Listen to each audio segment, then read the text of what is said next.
பூமி எங்கும் வாசம் வீசும் காலமெல்லாம் வாய்கள் பேசும் அன்பு நபியே தங்கள் புகழை யா ரசூலல்லாஹ் தங்கு தடைகள் ஏதுமின்றி யா ஹபீபல்லாஹ்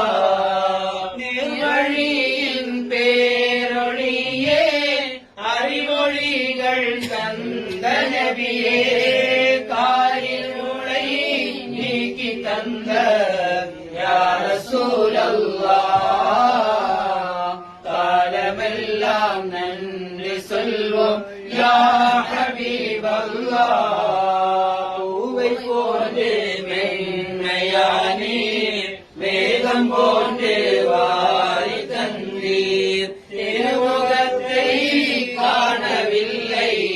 யா ரசூலல்லாஹ் நேச நெஞ்சம் தாங்கிடுமா யா ஹபீபல்லாஹ் அன்பு நெஞ்சம் தாயை விஞ்சும் தாங்கள் தானே என்றும் தஞ்சம் கைவிடாமல் காத்திடுங்கள்